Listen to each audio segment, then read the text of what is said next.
Hello, Wakefield. Welcome. I am calling this meeting to order. Welcome to the Tri-Board meeting of October 27th, 2022. Can I ask that we all stand for the Pledge of Allegiance? I pledge allegiance to the flag of the United States of America and to the republic for which it stands, one nation, under God, indivisible, with liberty and justice for all. I want to welcome my fellow town councilors, my fellow school committee members, and the finance committee all here today, all in the auditorium at the Galvin Middle School, and I thank those that are joining us virtually. We'll do more introductions later, but we will move on to item number 3, public comment. Sherry, do we have anyone for public comment? We do not have anybody tonight for public comment. Great, thank you. So we are going to go into some of the chair's comments, and I will start. Like I said, I'd like to welcome all of those here today and those watching from home. Also welcome to all my colleagues on FinCom and the school committee. We started these meetings in 2019 in order to bring more transparency to the budget process and to promote collaborative efforts between all departments in developing and presenting their budgets to the Finance Committee and ultimately town meeting. This approach has served us well. We have consistently presented balanced budgets that are not only meet the needs of our residents and guests, but also accurately account for future years impacted on our reserves and tax impact. The results have been Wakefield continues to maintain its AAA bond rating and provides great services. I want to take a moment to thank Town Administrator Steve Mayo and all the department heads for the amazing work that they do. Wakefield continues to provide outstanding service while remaining within its budget. By holding this meeting in October, all will have ample time to build next year's budget consistent with those goals as budget presentations begin in January. I'm looking forward to great presentations tonight and to have great conversations. I will now ask Tom Markham, Chair of the School Committee, if he has any comments. Thank you. And so thank you, Madam Chair, and to all fellow elected officials. Certainly on behalf of the school committee and the school department, we want to certainly thank the town, the town council, and the finance committee for again hosting this. This is, as you said a moment ago, this is an important part of the annual of our beginning to produce the annual budget. This is an important set of information that we as practitioners need to hear and need to appreciate and need to be mindful of. And I think the beginnings of this sort of work among the 3 boards, and then all of the town and school staff that help make this work, come to life, begins here and is incredibly important. So we certainly look forward to the presentations and the reports. We look forward to a healthy and a vibrant conversation moving into fiscal year 24. And appreciating both the needs of the community as well as the limitations that exist there as well. So thank you, Madam Chair, and welcome to all. Thank you. And I will ask Chair of the Finance Committee, Jim Sullivan, if he wants to offer any comments. All right, thank you, and I appreciate the opportunity. This kicks off kind of the season for budgeting process and our budgeting process as well as everybody else, and just the collaboration with the town administrator and the department heads and through the school committee. I just find this meeting to kind of set the stage and get us all kind of grounded on where we're headed for the season into FY24. I welcome the communication and appreciate the rest of the staff that's here tonight, and look forward to another budget process season. Thanks. It's like your Super Bowl season. That's it. Great. We're gearing up. This is great. Okay, so we're going to have a couple of presentations. I'm going to ask my fellow counselors, school committee members, and FinCom members if you could just save your questions till after all the presentations. I think then we can have a healthy discussion. So take notes and we'll do questions at the end, questions and comments. So with that, we'll go to item 5, financial conditions of the town. If they bring up the PowerPoint, thank you. There. Okay. Thank you, Madam Chair. My name is Dan Sherman, a member of the Finance Committee, and I'm going to continue to do the kind of analysis and presentation that many of you have seen in the past, right before town meeting, for example, and again, a year ago at this time. So the first slide up on the screen is the local receipts. And you'll notice that local receipts were really robust through 2019. But then COVID hit, and you can see we had a significant drop and a slight increase. But for 22, it actually came in less than what I was expecting. I had about 8.2, 8.3 million to come in for local receipts. The actual receipts about 7.8 million, although that is about $800,000 greater than what the town administrator had, and Mr. Gill had, but it came in between, not as high as we'd hoped, but obviously better than what the DOR would have accepted. The main driver, again, the vehicle excise tax at the bottom. Hopefully that'll spring back up in the coming years. But right now we're looking at 7.8, and for the following year we may push back above 8 million. Next slide, please. So this is a measurement of state aid, and as I think everybody's aware, state aid has been doing much better. We actually moved ahead of where it was back in 2001, 2002 for the first time in the last couple of years. The expectation for 23 is a little greater than where we are, somewhere north of 12 million. We'll see if that comes to pass, but I think we're pretty confident it will. And hopefully we can move up to closer to 13 million going forward. Next slide. Our stabilization fund. This is our rainy day fund, and that balance really took a hit back, 2000 to 2006. A large drop. We're trying to build it up, and it is building up. It is getting better. The balance is just over 3 million. Our forecast is to continue to increase that balance about 100,000 per year. As a percentage of the total budget, it's just over 3%, about 3.25%. And for those that recall, we have a policy between Finance Committee and Town Council and Mr. Mayo of trying to maintain a 10% reserve between stabilization and free cash. So remember that 3.25. Following page has got the free cash.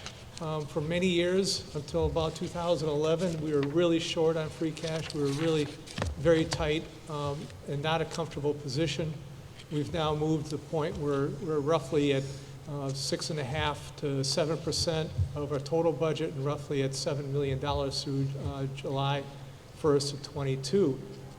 We also spent, June 30th of 22, but we also spent some money. So you'll see a forecast going forward that is smaller than this. But at this point, we were at our target of reserves of roughly 10% of the total budget. So at the end of last year, we were in pretty good shape. Following. Another fund that we have is called our debt service fund. And that fund is finally starting to recover to the point where it's going to be meaningful.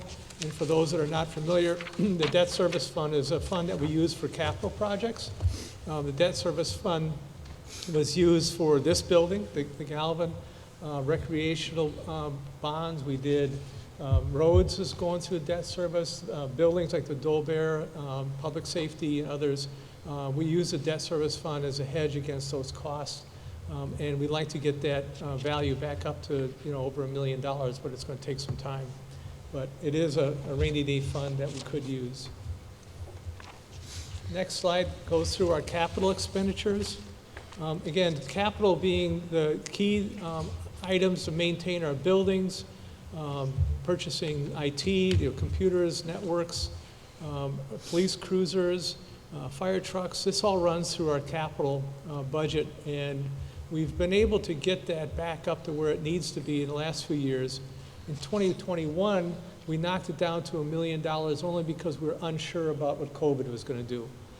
For 22, we got it back up to roughly $2 million. It represents about 2% of our total budget. If you combine that with what we're paying with bonds, now we're up to, it's closer to the 4% of our total budget goes toward capital. I'd like to see it get, up above 5 and 6%, but, we'll see. That's yet to be determined. And I'll turn it back over to Jim. All right, very good. Thank you, Dan. So the budget process, again, kicks off this time of year. Analysis in meetings will start in the fall at the department level, Steve Mayo working with the department heads, school committee working with their department heads as well. All departments, when we look at the budgeting process, we encourage everybody to level fund items other than contractual obligations. New projects, try to link those new projects, obviously, to the budget priorities and to the department priorities. We review every line item when we're reviewing the budgets. We break into subcommittees on the Finance Committee, and we meet with department heads. And Steve Mayo, School Committee, does the same thing with their subcommittee, and we're also part of that on the Finance Committee, where we review the line items, review the entire budget. And then eventually there are presentations made to Town Council in the spring and the full Finance Committee starting in the January timeframe. And then presentations to the town, excuse me, prior to the spring town meeting, and then eventually at the town meeting. So this slide also really highlights sort of on a calendar basis some of the same items. The Planning and Forecasting Subcommittee of the Finance Committee, we did meet recently to discuss the incoming money and the proposals and the prospective forecast for the upcoming fiscal year. We'll be meeting with the whole Finance Committee in a week or two to talk about those results and start identifying year-over-year items. And then we kick off with this meeting here in October, the tri-board meeting with all three boards getting together to review where we are to date. And again, the kickoff for the departments starting now. Finance Committee gets involved in the January timeframe and so on. January through April is really the budgeting process. Subcommittees meet, items are discussed, and eventually it goes before the Town Council. Then the full Finance Committee votes on the budgets, and then they are reported at town meeting. So, thank you. Thank you. And being there with Town Accountant Kevin Gill and presenting the budget to the Finance Committee, I can tell you surely they do go over every single line item. So maybe that's part of why we're so successful. I'm sure that it is. So anyways, where are we this year in setting our fiscal year 23? We're about, I guess a quarter of the way, a third of the way through the year at this point. And we did increase our revenue projections based on experience. And I will let you know that like Dan Sherman referred to before, is that he has one way of looking at projections on other revenue sources. I have one way along with Kevin, and somehow it all meets in the middle. But we really try to make sure that we do not move too quickly in this area to make sure the DOR is happy with what we're doing. But I think over the years we've had very good luck, and Dan is usually right, but we make it up with free cash on the other end, so it all ends out in the wash.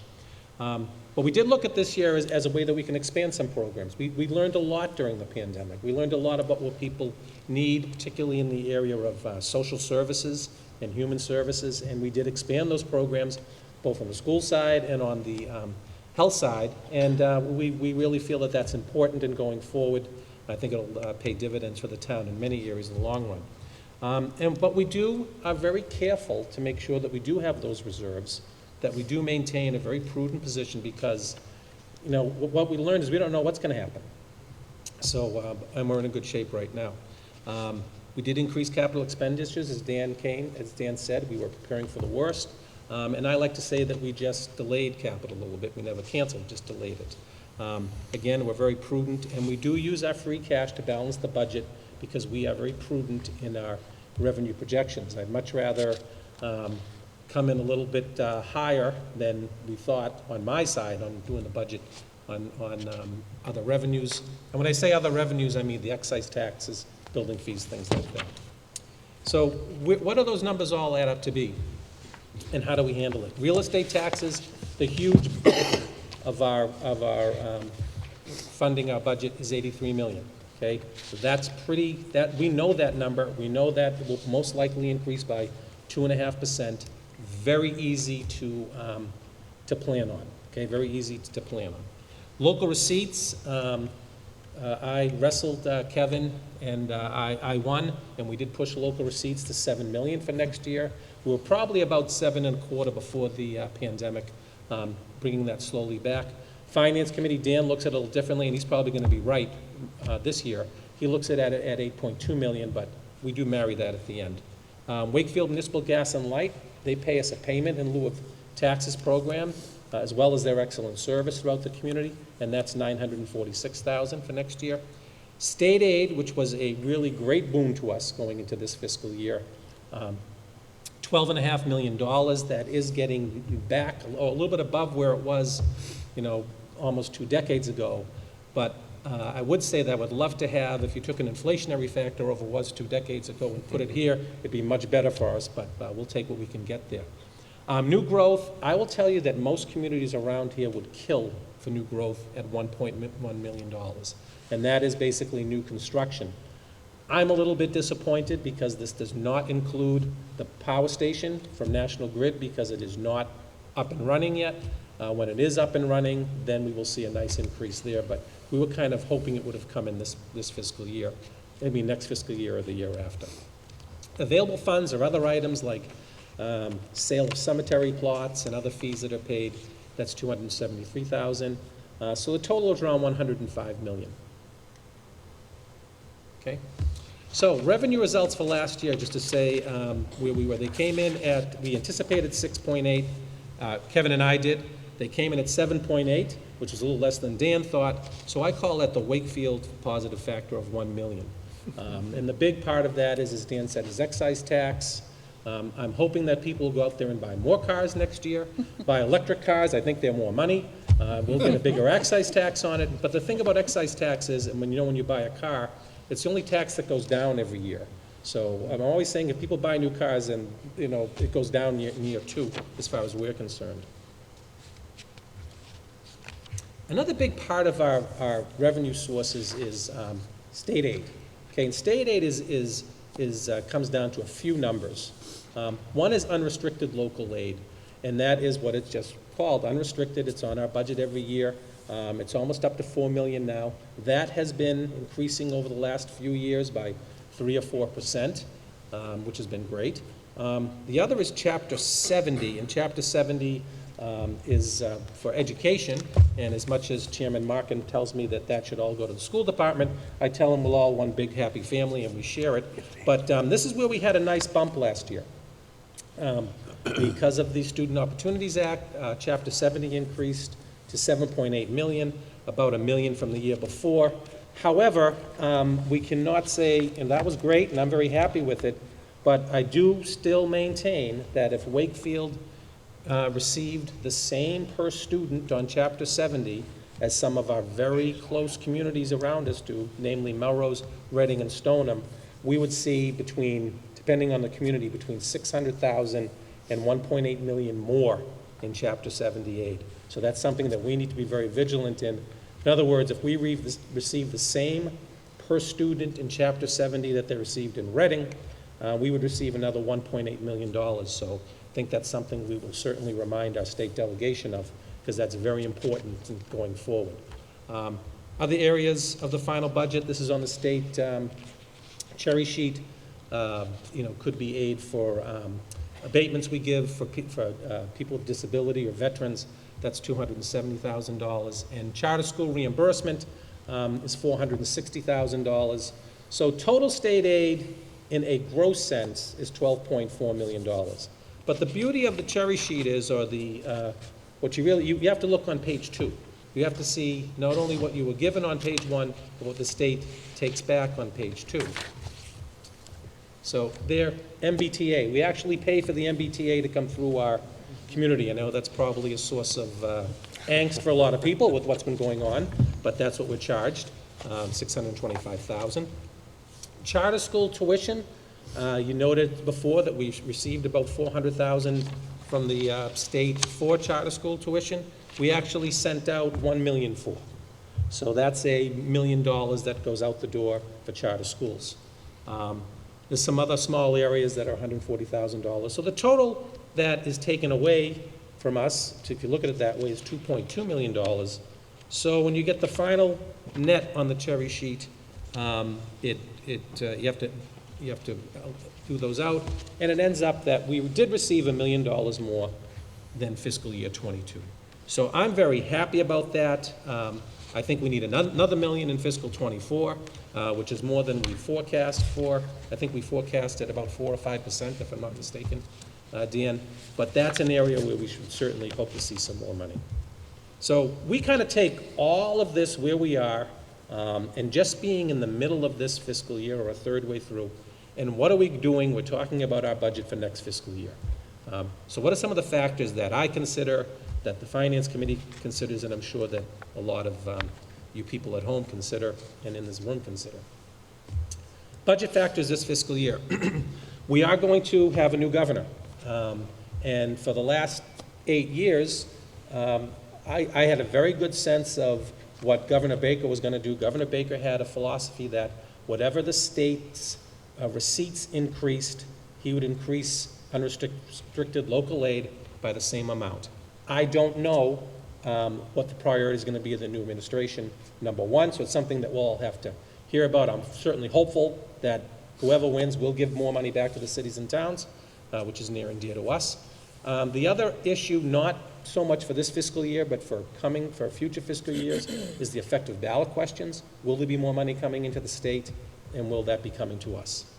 So those are questions that we'll have to look at over the next 6 months and years to figure out what's going on. Another issue that we're going to have to consider for next fiscal year are union contracts. I will tell you that some of our larger unions' contracts expire on June 30th, 2023, namely Unit A, which are the teachers, police contract, fire contract, and supervisor contract at Town Hall. So we're going to have to be very carefully going into those negotiations against the backdrop of increased inflation and what have you, because we have to look at the bottom line going forward. So I'm happy that our contracts are staggered, because the other unions aren't up right now, but these are still 3 pretty big unions that we're going to have to look at.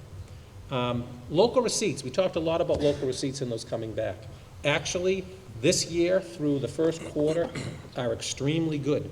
Meals tax collected this year is $109,000, close to $110,000. I'll tell you, in fiscal year '21, going into COVID, it was only $70,000 at this time. Last fiscal year, it was $98,000 through the first quarter. So this is great that this is moving forward like that. Hotel tax, $184,000.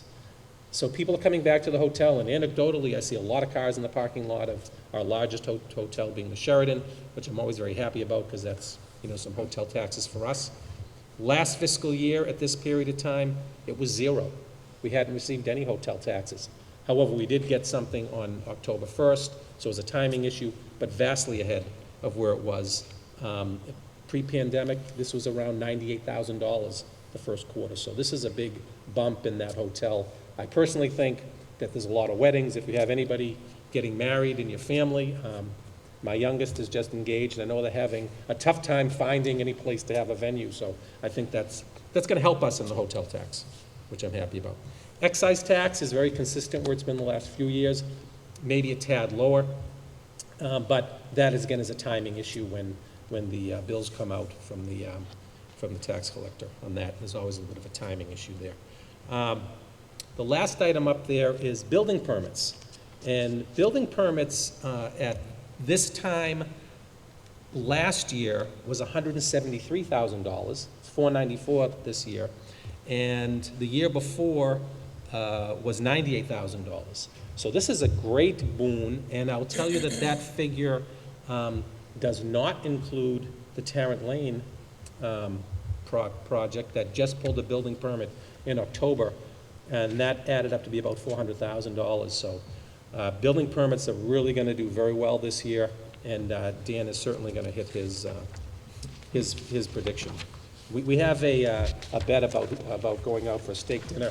I've never paid up, neither has he. We just haven't done it, but I think Dan has owed 3 or 4 of them at this point. Another item coming in is ARPA funds, okay?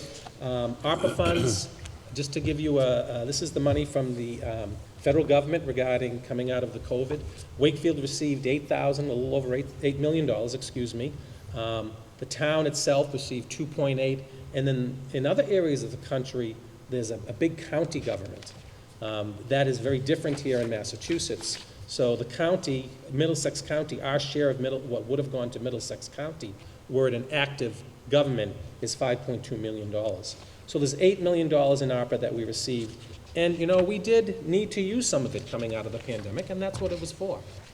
So in fiscal year 22's budget that we just wrapped up on June 30th, we used some money for some town hall personnel, some police personnel, and schools, $400,000. In this year's budget, a little bit in town hall personnel. These are actually the greeters that meet you at town hall and make sure people know where they're going, and people really seem to like it, so it's worked out well. Health budget, we made a real strategic move to increase social services in our health department, and it's already paying dividends in helping people and avoiding problems, and it was so needed. But we did kind of phase that in with some ARPA funds in the beginning, kind of to phase in the effect on the tax levy.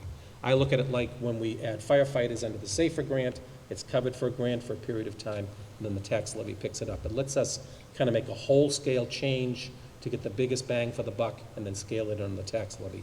And the schools, $363,000 to get through some of their post-pandemic issues.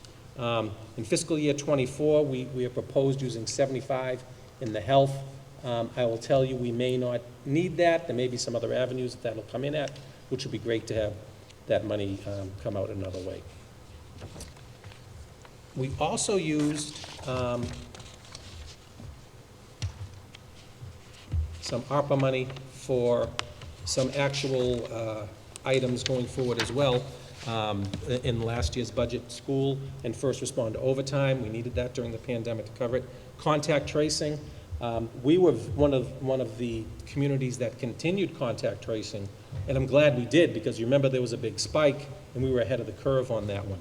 Test kits. We make sure our citizens have test kits, and we had to cover that.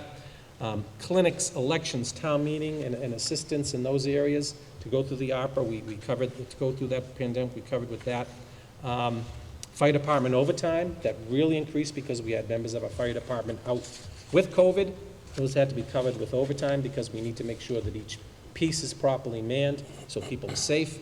And the town council did approve $100,000 for the fit court at Alton Field, which was going to be built this week, but the rain kind of put them a little behind, so we might be a little week behind that, but that's going to be a great complex. So, to make a long story short on ARPA funds, we still have about $6.5 million left. That is at the discretion of the town council. That's per the federal government. And the town council is looking at a huge number of possibilities there, and you'll be hearing more about that at our November 14th meeting. But it is an exciting problem to have. I have said for years, the only thing worse than having no money is having a little bit of money, and that is proving true. Now we can turn over to the schools, and Doug, and I will click for you, Doug, when you're ready. Thank you. Do you want to? Yeah, I'll click for you. Thank you so Yeah. much. Much appreciated. Good evening. Thank you very much for having us here this evening. Our budget for FY23 is split into 3 reporting areas. It's split into personnel, contractual services, materials, and supplies. Our total budget for FY23 is $47,607,077. That budget funds 7 bargaining units made up of clerical, food service, our traffic supervisors, custodians, our teachers unit, our administrators unit, and our paraeducators unit. And we have 6 of our 7 units we've settled contracts with this past spring. And so we will be opening negotiations with our teachers this coming year, and I'll say more about that as we work through this. Next slide, please. So in this kind of COVID environment, what we've needed to do is to keep on 2 float nurses at a cost of $115,252. We have 2 additional custodians that we have had to keep on. Our facility storage and maintenance, we have an increased maintenance schedule, which is a shared responsibility between us and the town. But in our storage facilities, we're looking at kind of getting rid of those this fall to offset some of those costs. And so the total kind of post-COVID related costs in this FY23 budget are about $323,000. And that came to us from ARPA, and Steve highlighted that in a prior slide. Thank you very much. Next slide, please. So also in this post-COVID environment, we are looking at grants, and we are applying for grants in many different ways to not only offset costs in the regular budget, but also to get what we need for students. So in this particular, we have secured the ESSER budget. We're in year 2 of 3 years, FY22 to FY24. We are hearing that may be extended to FY25. This budget, we've committed to fund paraeducators to support in classes. We've applied for the last 2 years and have secured a Summer Acceleration Academy grant, which the majority of that $100,000 we have allocated to bring in our kindergarten students early, to have smaller class sizes for 2 weeks on kind of offsetting weeks, so that our kindergartners can kind of get into school. They have had gaps in starting and gaps in preschool experiences. So this has really been a great success for us and for our students and for our families. Our elementary principals have reported steadily that, there's not a tear shed on day one, which is a good sign. And our youngsters are coming right in. Our newest students that we're welcoming in are able to come right in and hit the ground running, and we're really pleased to be able to offer that to them. But that is funded through the Acceleration Grant through the Department of Elementary and Secondary Education. This year we've also we've partnered with Stoneham and Melrose and our Board of Health to apply for the Stop the Violence Grant. This is a 3-year $1 million grant. The share for Wakefield is $100,000 a year for 3 years. That $100,000 will go to fund an adjustment counselor position at Wakefield Memorial High School. The need is there, and we feel like this is a creative way to use this money, not only to kind of meet the demands of the grant, and to really think about how we're teaching students about relational kind of relationships and kind of relational behaviors that we most want to see, but this will also kind of support the behavioral health and mental health needs of students at the high school level as well. The early literacy grant, which we just secured, is $79,000. That is for pre-K students, and we're really pleased. We just learned about this past week. So that's a new grant for us that we think will really be a benefit before students arrive in our kindergarten classes. We also have grant applications in process. We've partnered with WEF and kind of others in the community, including our Board of Health, to apply for a Cummings grant. And that will kind of focus on wraparound services and community counseling. Again, this is a grant that's in process. We have not yet received the grant, but we're working on it. We're also partnering with the Wakefield Police Department to secure an additional school resource officer at the elementary level. So we're pleased to report that as well. So as we learn about those new opportunities, we will be in touch. Next slide, please. So new costs in FY23. This year we added 2 full-time equivalents. We're calling them science specialists. So this is something that was negotiated 4 years ago in the Unit A teacher contract, and we offset it by a year because of COVID, and also to save money and to use kind of our resources in a prudent way. But this was contractually negotiated where we added 2 positions this year, 2 last year, for a total of 4 positions to focus on science at the elementary level. What we were seeing when students arrived at the middle school, we tested in science MCAS in grades 5, 8, 9, and 10. And so what we were seeing as students were arriving in the middle school, grades 5 through 8, there were some gaps in their experience with science. And this was a creative solution that we came up with, that we negotiated with the teachers, which we think is really a brilliant way to create continuity, not only in the with staffing, but also in the learning experiences that students have in science. So that's the first bullet. The next was part of the budget this year. We added 4 special education positions, 2 inclusion positions at the high school, 1 special education teacher at Galvin Middle School for the ICLP, that is the kind of the integrated learning program, and 1 special education teacher at GMS in what we call the STRIVE program, which is formerly our ASD program. But we've also reduced, and so one of the things that we have done, I think, well, is kind of be accountable to positions that have been added during COVID. You know, when we report to FinCom, one of the first questions we get is, Doug, is this really a 1-year position? And when we say it is, we try to be true to our word. And if the position is needed, we need to figure out different funding sources possibly. But in this past budget for FY23, we reduced 4.0 FTE that were COVID-related positions in the prior FY22 budget. Next slide, please. So as we look ahead to FY24, our number one kind of cost that we're looking at and really thinking thoughtfully about is the teacher's contract.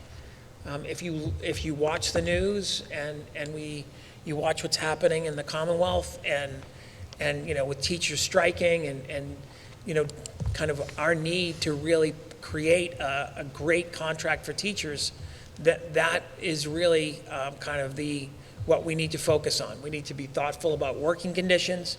We need to hear what their proposals are going to be and how we might meet those proposals year over year. But that is something that we are thinking a lot about, and we have not yet started bargaining, but we hope to do that in the coming month, or months, plural. So we're also seeing a significant increase in counseling needs, special education needs, social, emotional, academic, and behavioral needs. So, you know, you've heard this phrase, learning loss. And so I'm really pleased. Our principals came to a school committee meeting a few weeks back, and they reported on their school improvement plans. And one of the questions from one of our school committee members was, can we talk about learning loss? And our principals, to a person, each in their own way, reported that their greatest concern are the gaps that students are returning to school with in regard to kind of relationships and socialization, right? And if we can support students in those areas with counseling and coaching and behavioral supports, if we can take care of those things, the academic parts will fall into place. But if we can't take care of those parts, it's hard to think that we'll be able to move on to teaching and learning if we can't support students in those ways on the front end, on the front side. So those are things that we're thinking a lot about. We're also looking at special education evaluations. We're often asked, is it hard to fill positions in the school system? And it is, but some positions are much harder than others. It's exceedingly difficult to hire a school psychologist and specialists that can do educational evaluations. So this is something that we are looking at and how we might really be thoughtful or think differently about how we might get that done in our coming years. So while also supporting people that are counselors that are doing that in the ranks currently. So we are also, like all of us, all of our departments, we are also watching very closely inflation and supply chain issues. We're also thinking about, you know, FTEs and how we might support them as well. while also thinking about, sustainable budgets. This is the trick here, is balancing, right? So, and the next bullet, special education out-of-district placements and tuition increases. The Operational Services Division of the Executive Office for Admin and Finance has approved a 14% increase for special education private school approved placements. This is just a tremendous increase. The usual increase has been 2% per year, and the idea that this is 14% that they're looking to increase in 1 year is very, very concerning to us. We are kind of working with our legislative delegation just to really be thoughtful about and to share our concern about this increase. We understand fully that some kind of tuitions need corrections, but we're not talking about 100% correction going from 2% to 4% or 2% to 6%. This is a 14% increase. And I know that there is this kind of narrative that circuit breaker offsets these costs, but they're an offset, and they don't fund at 100%. And so this will be an increase that we're watching very closely. This also impacts us as we need to have students go out of district. We're looking at those tuitions as well. So what we're seeing in practice is when we can't provide supports in district, which is always our first choice.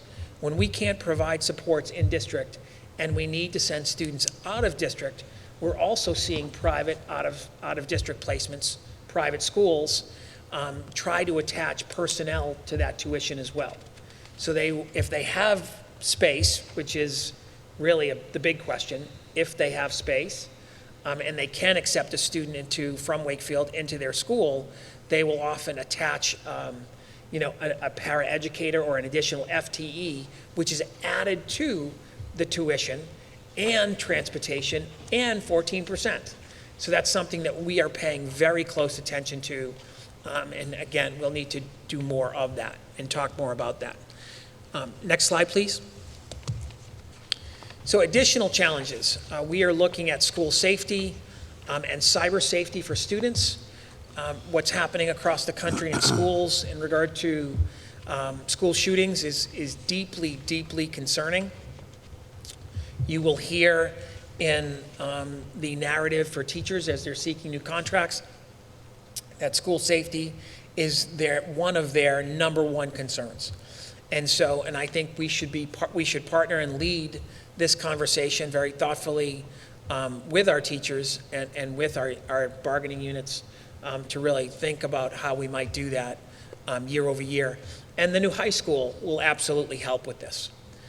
As we move forward, other challenges, addressing the achievement, equity, and opportunity gaps post-COVID. We look at student learning and extracurricular needs. One of the things that Wakefield does very, very well is engage students in extracurricular activities.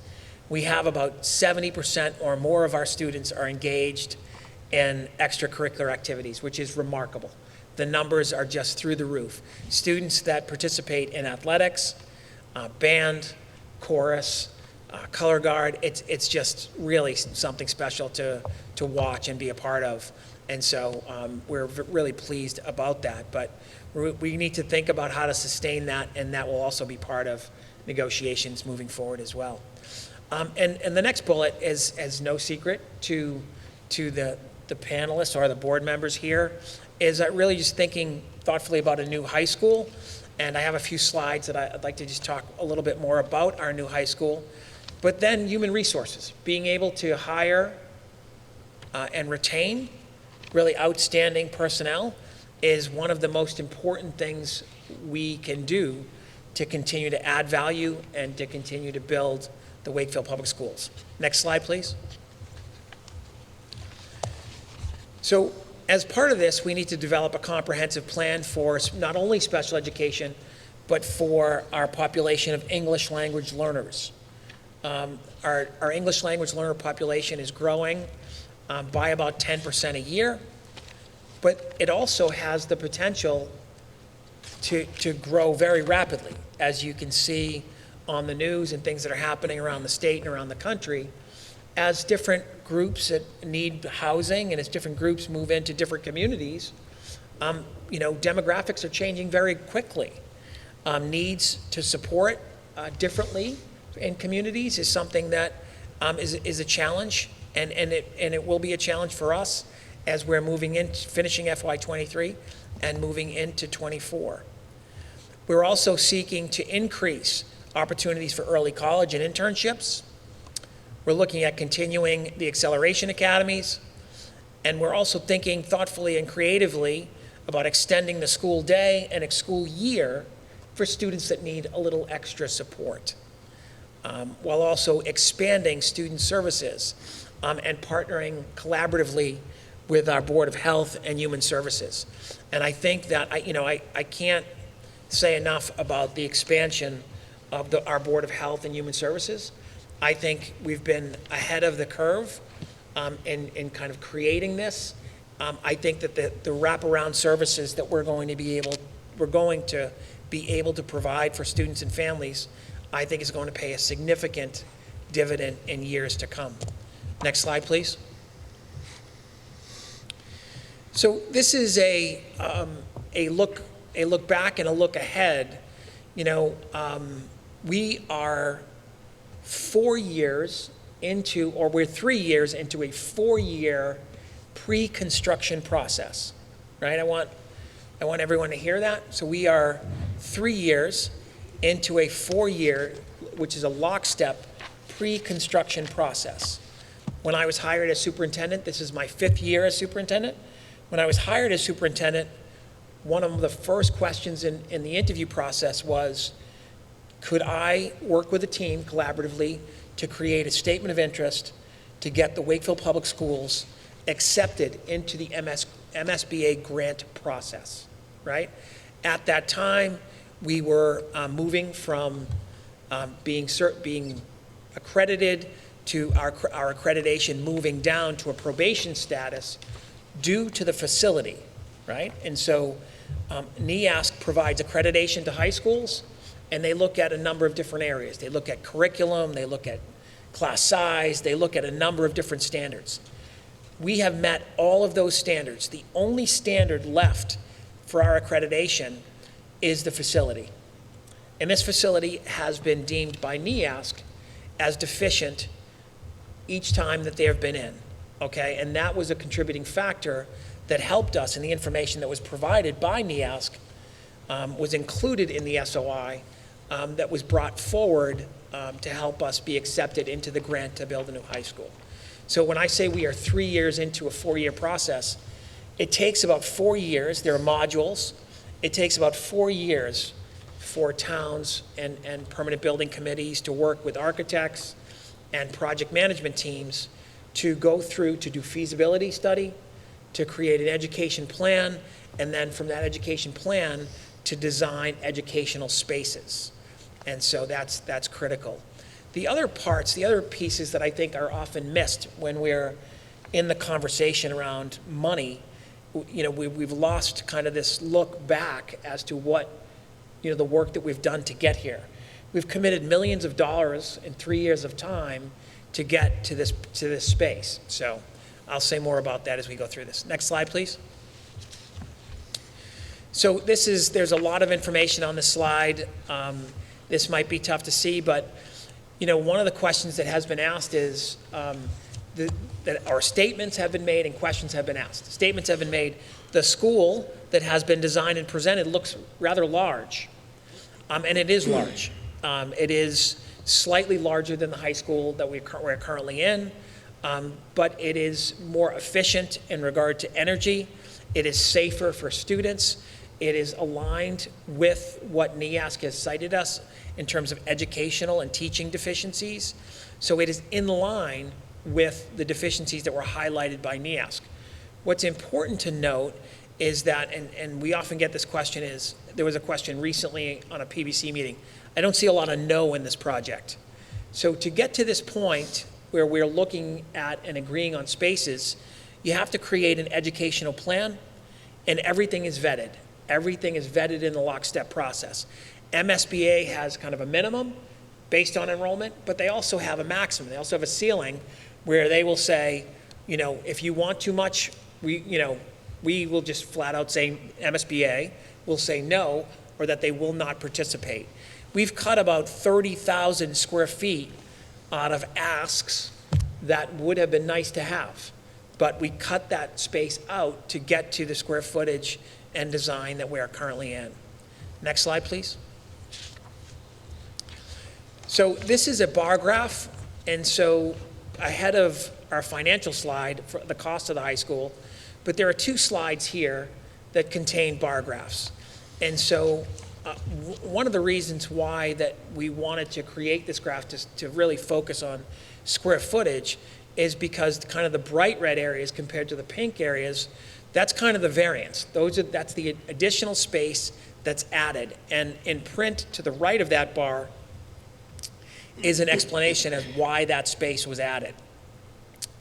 And one of the reasons why we wanted to create a slide like this is to explain the reason for the variance or the increase in spaces. And so we feel like this slide, and the next slide, please. This slide also does that and provides an explanation ahead of a finance slide. Could you go to the next slide, please, Steve? So this slide you've seen, this was created by Counselor Chines. Did a really nice job on this. But one of the things that we wanted to do is really just highlight the square footage, how we got there, the work that was done ahead of this, and kind of before we get to this slide. We are looking at the price and the cost of this, and we are thinking about how we might save money in the process. But one of the things that I want to be clear about is that the price, that the estimate that we have of $273 million, this is a project cost, not a building cost. I want to stress this because, and I think it's wise that we are talking about the total project cost. Not all towns do this. And I think that PBC, Steve Mayo, and his team have been wise to include the total project costs, right? Because again, when towns don't include the costs for new fields, when they don't include costs for modular classrooms or costs for, demolition or additional work that needs to be done, sometimes those costs get hidden and they're not factored in until later, and then it creates a little bit of a row because people don't feel like they were fully informed. So I'm pleased that we've included all project costs, but again, the project costs, include a new road, a new roundabout to make it safer for students to get to school and to cross the street. It also kind of will allow for other things that need to be done in addition to the building. So we're pleased that it's presented in this way. So, and I need to thank Counselor Chines for creating this slide. I feel like it's a nice explanation. So next slide, please. I think that's it. That's it? Yep. Thank you very much. Thank you. So as we wrap this up, what does all this mean? So I am so privileged to sit with the forecasting subcommittee of the Finance Committee, and thanks to Dan Sherman and his crew, mainly Dan Sherman, Dan has mapped out where we'll be financially, or where we forecasted where we could be financially through 2033 at this point. So we're looking at 10 years in the future. What does that mean?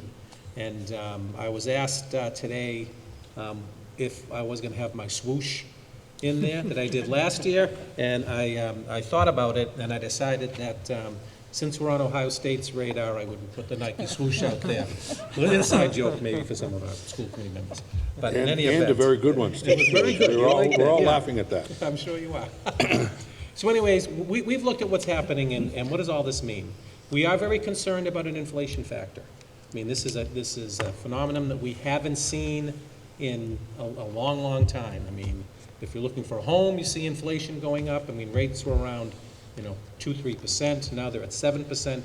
It's a big issue, and that's hit everything. That's hit cost of fuel, supplies, special ed costs, as the superintendent just mentioned, retention and recruitment of personnel, big issue. That's all adding into that factor. State aid. We were very fortunate last year with a nice increase in state aid. I frankly hope that we have another one like that. I hope that the gap is narrowed even further in Chapter 70. I hope that some of the other aid comes in to help us out. But we are forecasting very prudently and very conservatively, based on our history, of about 4% a year. Maybe we'll be wrong, and I hope we are. I hope it's 10% next year. We all hope that. Local receipts, they rebounded in fiscal year 23.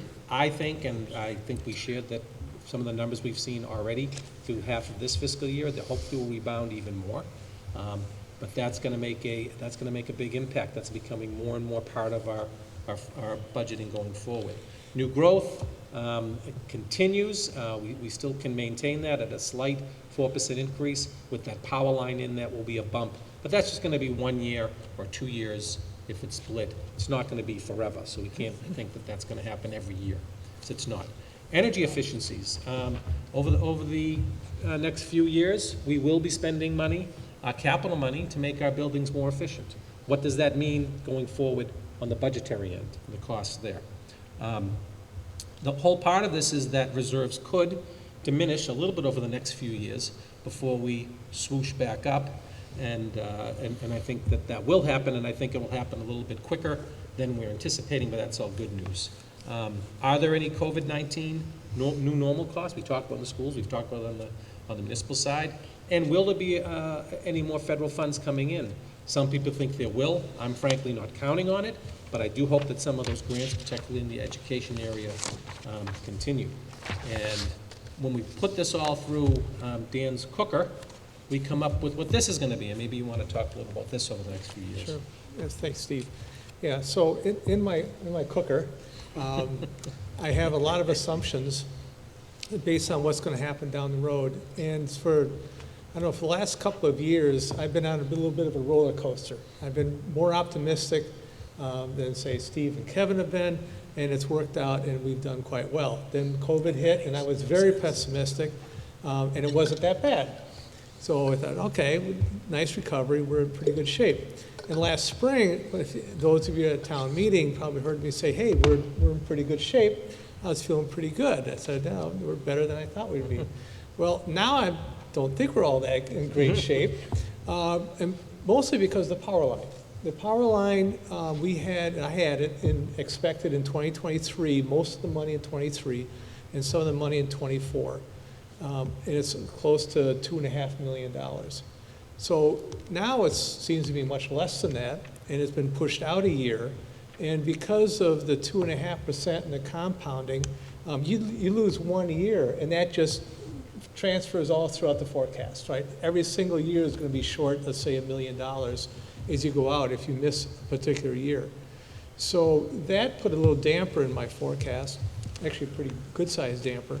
And the other thing that I started playing around with is, some of you may recall last spring, I was worried about inflation and what that's going to do to our cost.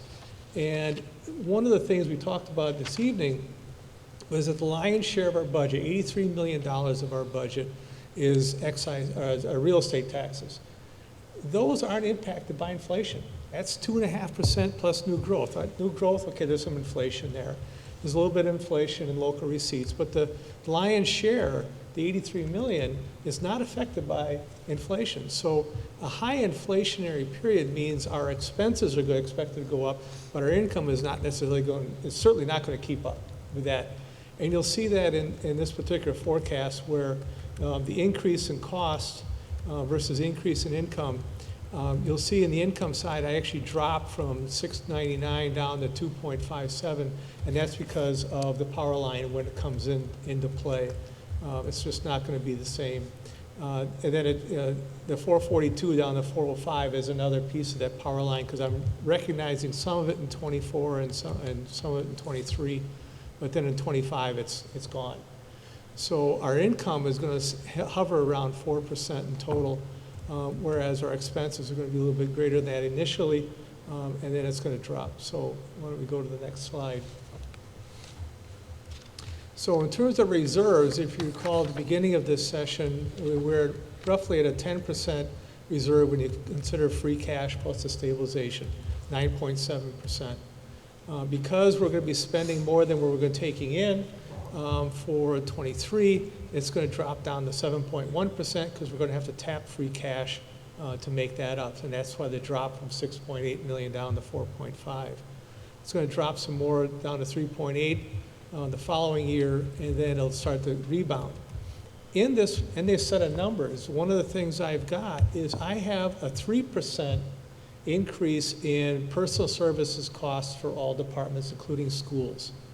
So if I thought, well, what if I increase that to say 4% and say 5 or 6% on expenses because of inflation that does affect fuel, energy costs and so forth. When I did that, by 2026, we'd run out of money. We're in the hole. So we do have to keep very tight on our budget. We cannot have total budgets going up, more than 3.8% in total. I do have like 4% for trash, because I don't think we really can control that as well as we might. I think there's an inflation there.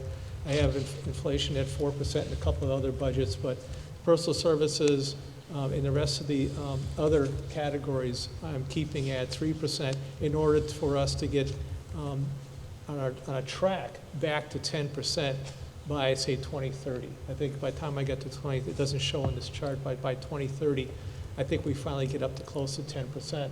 But again, that's keeping the personal services budgets at 3. So I think. So I think that's one of the big takeaways. The other takeaway on this is that these figures here do not include what the departments have turned back over the years. So that is going to be a factor. I do think, so if you added $1 million, that's going to, each year, that'll move that up pretty well. Mm-hmm. So that's a big help. But that's what forecasting is. We can't count on that happening, although that, the department heads have been very vigilant in that. So I think the message, the takeaway is let's be prudent, let's be careful, and let's make sure we budget like we always do. If I may, on that, because the departments have been so good about returning funds, my guess is that those extra funds that they may have will be used because of high inflation on their expenses, the non-personal services expenses. I think that's going to get eaten up. That's possible. See, now I'm more optimistic than Dan is Yes. this year, so we go back and forth. And so we are coming down to a town meeting on November 19th, which will have a limited number of articles. One will be the town report, which will show where we ended up last year, fiscal year 22, which was a pretty positive year for the town. We'll go through that. Free cash use, we talked about that to balance the budget. That will be about 3.3 million. Last year, including free cash to balance the budget, was about 2.5, and we had some other items, so we used about 3 million last year for other items, including free cash. Tax relief, I'm very excited that we are going to continue the tax relief for our seniors. So those of you that do qualify for the circuit breaker, and I think it was 250 families or so a year, we're going to have to go through that process again. And you may be asking at home, well, didn't we do this 3 years ago? Yes, we did. However, because the state legislature has not accepted a kind of a global bill for the state, our ability to do that was sunset after 3 years, so we certainly will re-up that and probably allow a little bit more to help those seniors make it through. All within the tax levy, doesn't really affect anything on our budget sense here. The WMGLD is looking to put the energy storage park, which will serve both the high school, new high school, and the vocational school with backup power in case, which means that neither school will have to put in a generator of their own, which will save money there. There will be a correction on the water and sewer portion of the capital budget last year because the maker of the budget misspoke. That would be me. We'll be taking that out of retained earnings, not receipts, Again, doesn't affect the budget. It's what we planned on anyway. And the planning board has a street naming policy. So fairly benign, I would think, town meeting in the past. And that is 19th at 9 a.m. here at the Galvin School. We're back here at the Galvin. And with that, Madam Chair, I think presentation is concluded. Thank you. Thank you to everyone that presented, Doug and Steve and Dan and Jim. I'll go to my co-chairs first, or fellow chairs. Chair Markham, do you have anything to add or comment on? Sure. Really, the comment I'd like to make, because I don't want to hold anyone else for comments, just really a thank you. Thank you to the Finance Committee and to Steve and his team for again, putting together a very informative and very timely and very candid presentation. It's certainly good to, again, have these types of meetings this early in the year. And we have a lot to consider and a lot to become aware of and to be mindful of. So I thank you for that work. Thank you. Chair Sullivan? Yes, just thank you for the opportunity to present tonight for Dan, the forecasting subcommittee, and the rest of the folks in the finance committee. Appreciate the opportunity to get together with the wider group, so thank you. So I'm going to open it up to questions. And Michael Boudreau. So a couple of nights ago, we had State Senator Lewis and State Representative Lippert Garaviti. Can you hear me? Okay, all right. Come to the school committee and talked about a range of subjects, the most important, of course, being the high school and the funding situation there. And there's some initiative in place to try to get some additional funding from MSBA or other sources. And of course, from our perspective, that has to happen sooner rather than later, because at some point in time in the very near future, we're going to go to the town and ask them to approve the high school. One of the concerns that I have, and I think my fellow school committee members have, is that we don't get into a situation like Stoneham has right now, where they've already gone through the approval process, it's been locked in, and now they're looking to potentially shave off things that they were planning on doing to begin with. So I'm sort of curious if there's been any discussion yet about what sort of strategies we can use to build contingencies or other that perhaps doesn't involve having to go back to the town later and increase taxes again. So I'm just curious if there's been any thought about that yet.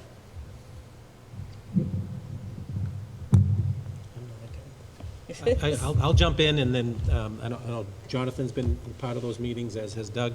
I think that in my mind, I think part of the difference between what we're going through here, we're a little bit, a year after Stoneham. So I think that the construction escalator has been built in with us more because it kind of jumped after them. So I think that the Permanent Building Committee, Joe Bertrand is here, and School Committee Jonathan, and on that, and Doug, I think that's kind of baked into that number from what I've heard in the few meetings I've been in. Maybe, I don't know if Jonathan or Doug wants to jump in on that.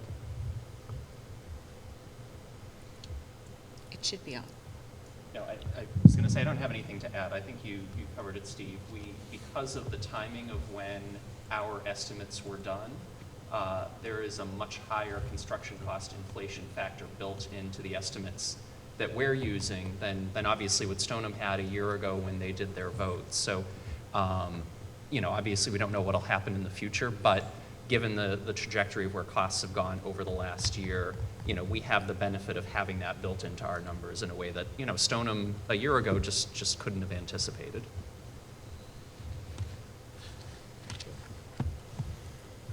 Thank you. Anyone from FinCom?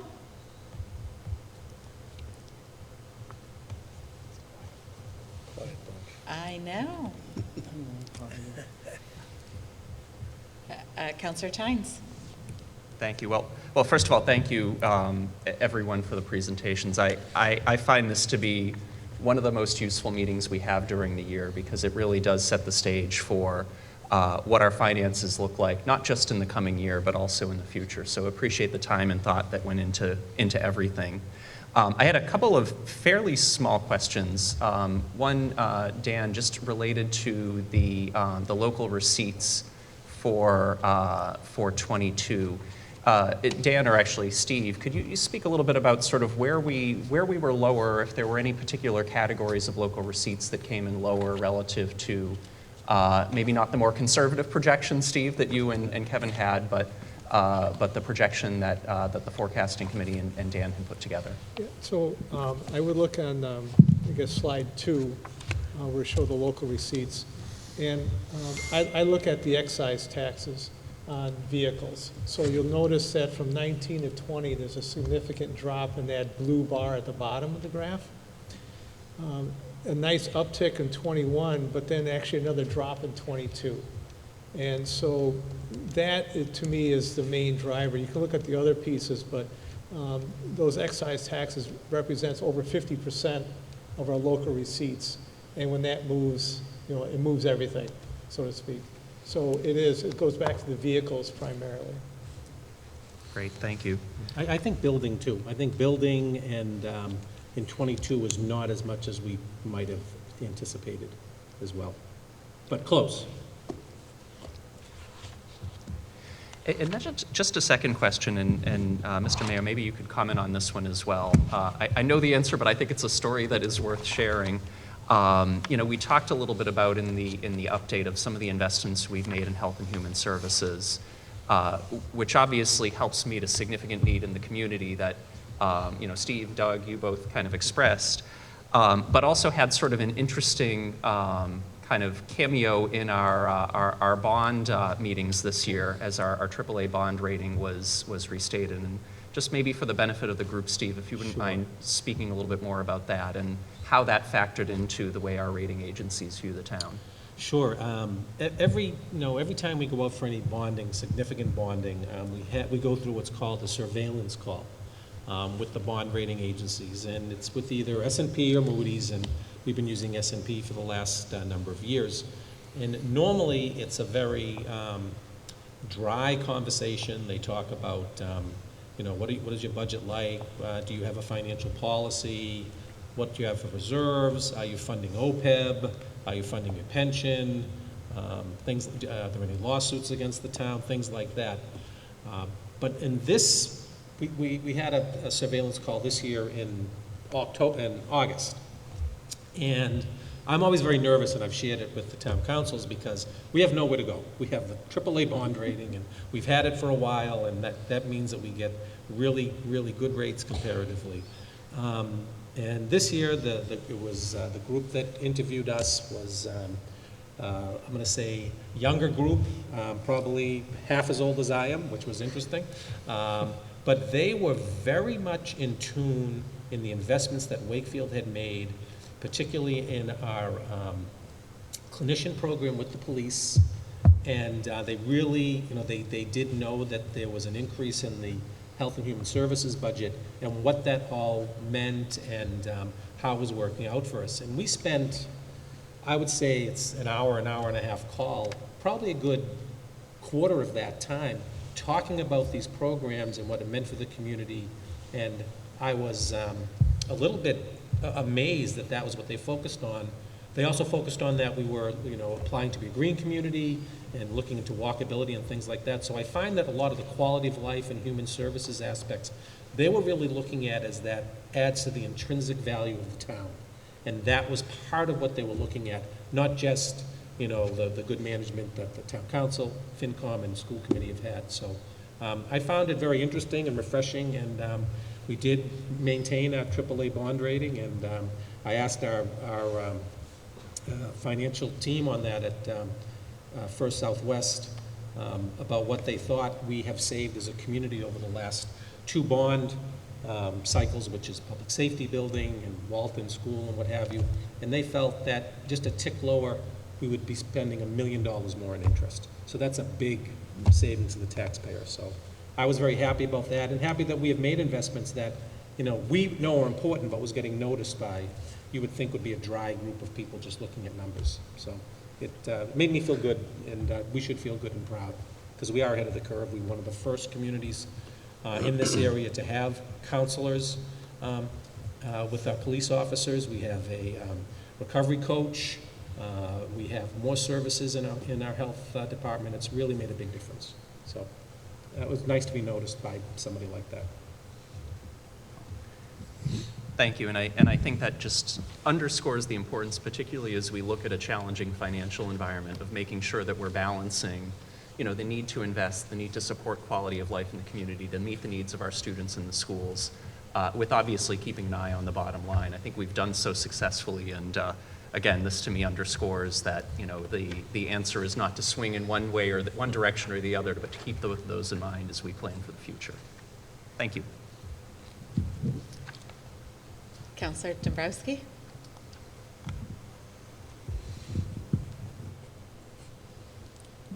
The sharing of the microphones. I know.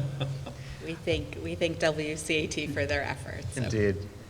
I think Mr. Boudreau makes an excellent point, and I think it is a real concern that we should all have relative to the high school and MSBA, because fundamentally we have some real challenges with the rather antiquated way in which they are reimbursing these projects. And this quote-unquote 50% that you're seeing in one of these slides isn't really representative of anything, because the parameters are so contracted currently that you can say 50%, but it's 50% of a very small definition within a project. And obviously, it's not reflective of a 2022 learning environment or a learning environment we expect for the next half century. So I absolutely agree that this is a significant, immediate concern that we have. While Stoneham may have not had some of the inflationary adjustments that we're talking about here, I know a year ago we were talking about inflation. Inflation was an issue even then too, and I don't think they expected to find themselves in the situation they do today. And I don't think we can with confidence say where we're going to be a year from now. And so I think that this is a concern, and it's a running concern that we have to be able to have addressed, obviously, at the state level relative to MSBA and how we're addressing and how they're approaching these projects. But I think that projects like Wakefield's, Stoneham's, and some others that are obviously either broken, have ground broken or about to be breaking ground, have to get some sort of special dispensation at a minimum, because there are a lot of unintended expenses and costs here that can't be passed on to the taxpayer. That just can't be. So I share that concern, and I think it's probably the biggest issue that will be facing our town in the coming months. And I can see a lot of discussion about that when we talk about this and bring the project before the town in presumably January. And I think it's a reasonable concern to have. Mind you, this will be the same time when people are finding challenges in heating their homes. At our last town council meeting, we were talking about ARPA funds to try to subsidize people's ability to heat their homes. So this is a very tenuous situation I think we find ourselves in as a community. I also had a question for you, Dr. Lyons. It's nice to call you Dr. Lyons. 2 points that you had made. One of them related to school safety, and I understand it to be a significant priority, as it should, certainly.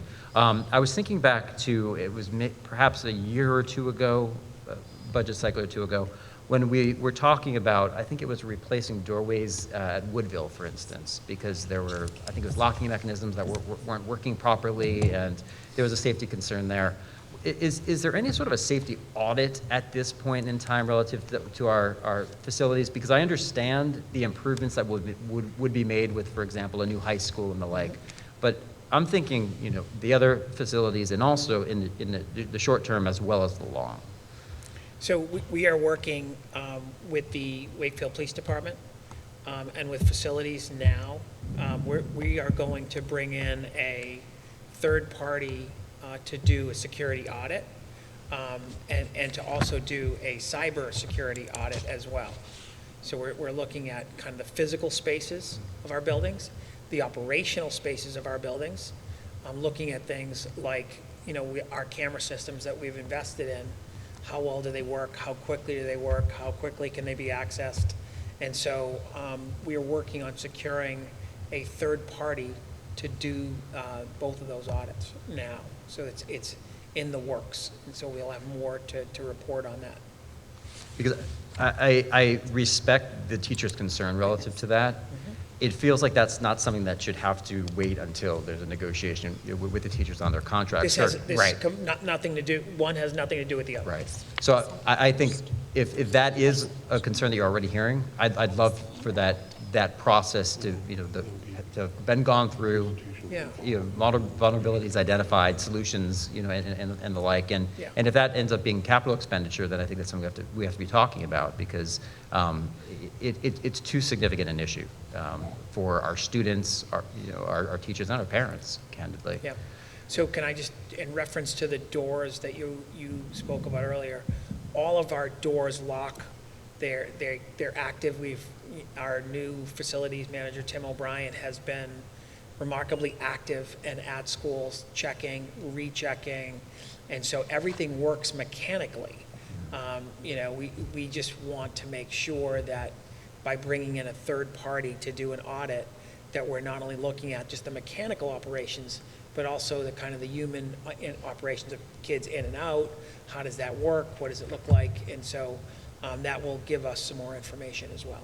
So it's really intended to be more enhancements, not making sure that doors are locking properly, but enhancing the way in which we approach It security. can be both. Okay. It can be both. Okay. Yes. And then the only other question I had for you was, I know you had mentioned the out-of-district placement, and that 14% is staggering, certainly. number. Yeah, big Yeah. number.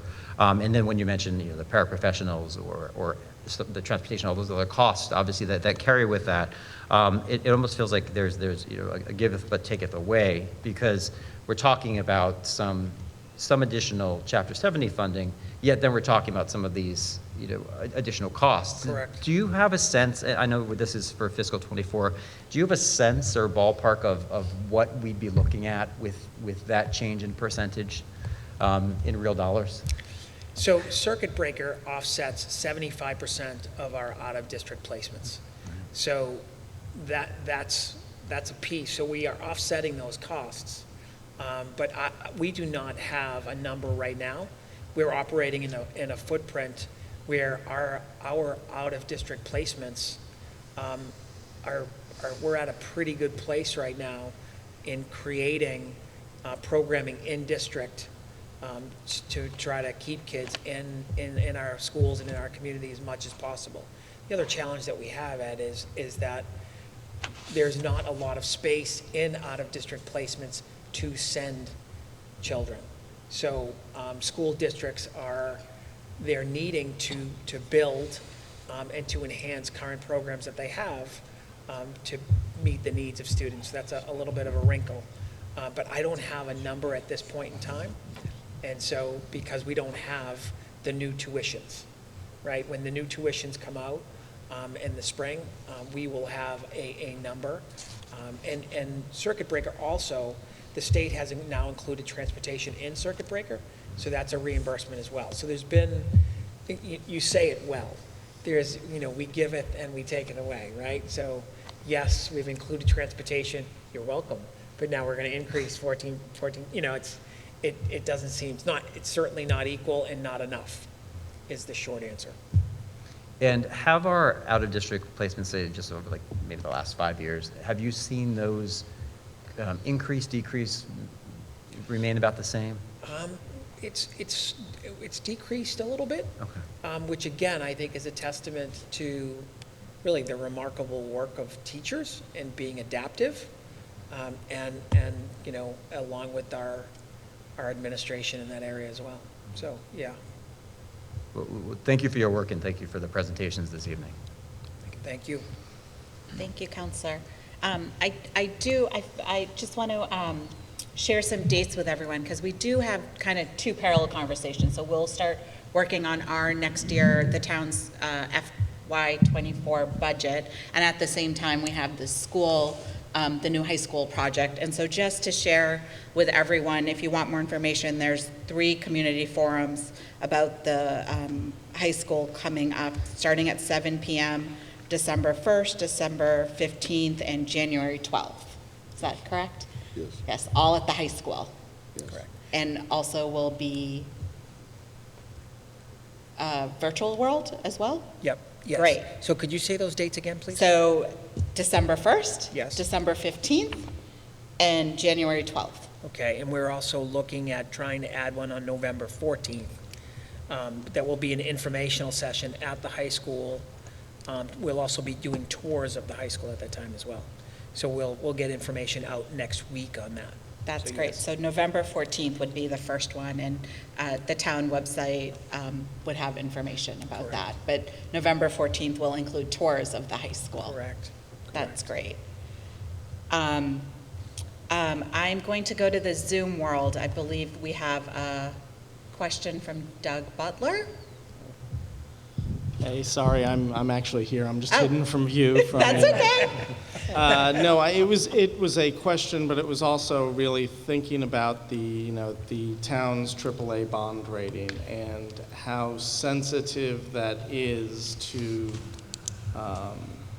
the cost of what ends up being the long-term cost of the high school and any other buildings we put on, but also B, that we have 3 big contracts coming due this year, and that potentially puts us at risk there of losing that AAA if we end up in the red a couple or 2 or 3 more years in a row. And I guess that's my overall concern, is that just to make sure that we're not overly confident of maintaining our AAA bond rating and understanding what the costs that would bring about.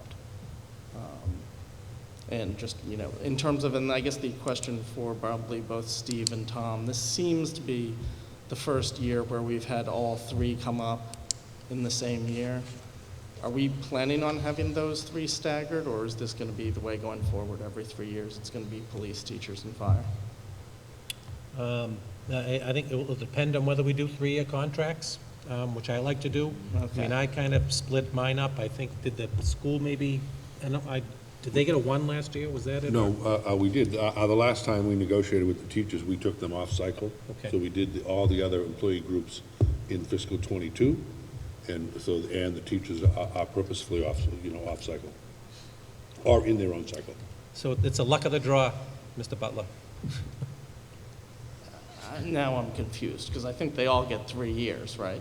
Or Right. did the teachers Well, get there are Typically. times that you will do a 1-year or a 2-year and not a 3-year. So then help me understand, Chairman sorry, Tom, how we did it for, what did we do for the teachers? How did we end last up on the contract was same a schedule 4-year. is really what the big question is. The last contract was a 4-year. Okay, To get us an additional year off. all right. Well, that answers that. Thanks. And did, Dan or Steve, did you want to address the bond rating comment? Oh, well, the bond rating does look at our finances and does look at where we are, so it's an appropriate comment. We will certainly have to keep that in mind as we go forward on all our contracts and all our budgets. I think that's a big takeaway today, is we have to be, careful. I think Dan said in the 3%, 3 to 4% range total. And Yeah, what I might add is that one of the reasons we did get to the AAA was things like our reserves and our OPEB funding. And so if things really get tough and we're not able to maintain our funding on OPEB, that would be a spot where we could cut back. It would help, balance our budget. But then when the rating agencies come in and say, hey, you guys used to put in 1.6 million a year in the OPEB trust, and now you're putting in 0, what's up?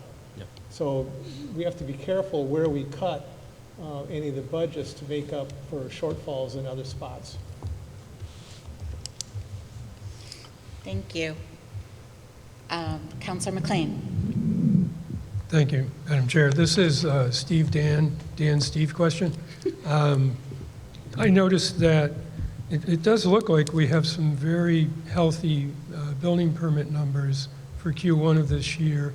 And Steve had mentioned that in just, I guess, the first month of second quarter, we've picked up 400,000 in Tarrant Lane. Taking into account, of course, that the beginning is not the end of construction, is it possible that with those kinds of numbers, we may be looking at a better new growth number this year than had been maybe originally forecast, Steve? not for this fiscal year, because it's already set, but for next fiscal year, it is possible. Thank you. And then the year after that. That does bode well, for going forward there. Right, okay, thanks very much. Counselor Vincent, pass the microphone. Yes, thank you. Thank you, Madam Chair. As the newest person sitting up here, I have to tell you, I found this presentation extremely understandable. And I came in here wondering if I would be bewildered, and I thought it was laid out exceptionally well. But I do have two questions for, I guess, Dr. Lyons. I'll shoot with that. I noticed that in FY22 and in FY23, the school needed ARPA funds. But in looking at your slides that you presented tonight, I didn't see any anticipated request for ARPA funds for this fiscal year. Is that accurate? So the additional positions that we added last year or that were funded through ARPA, we had talked about there being a taper where there would be support for the next 2 years. So we can add that in. And as you know, as you indicated, in one of your slides has it as well, it was 2019 that NEAS downgraded the high school to probation status. When NEAS understands that a school is in the core program with MSBA, what does NEAS do as far as accreditation evaluation why that school's in the program? It stays in a probationary status where the school they consider the school accredited, but it is with condition that progress be made toward remedying the deficits in the facility. Thank you very much. You're certainly welcome. Any other comments or questions? If not, then I'm going to echo what Councilor Vincent said. I'm a public health attorney. I'm not a finance person, and I really enjoy this presentation. I thought it was great. I think for me, the highlight was really public health. It's always hard to kind of know what your investments will save you money, and so I really commend, Steve and your team, and Dan and Jim and Doug and Tom, everyone of investing in those public health, mental health, those social services in our town, because it helps our bond rating. It will save us money in the long run, and I'm so proud to be of a town that makes those investments. So on that note, one reminder for everyone, our great Health and Human Services is having a flu clinic on Saturday, November 5th. So they are also still doing COVID booster shots. So if you need a flu shot or a COVID booster shot, reach out to them because they are happy to stab you. And on that note, I thank everyone for showing up today. I thank everyone for watching, and I will adjourn our 2022 Tri-Board meeting. Meeting adjourned. Thank you. Thanks, everybody.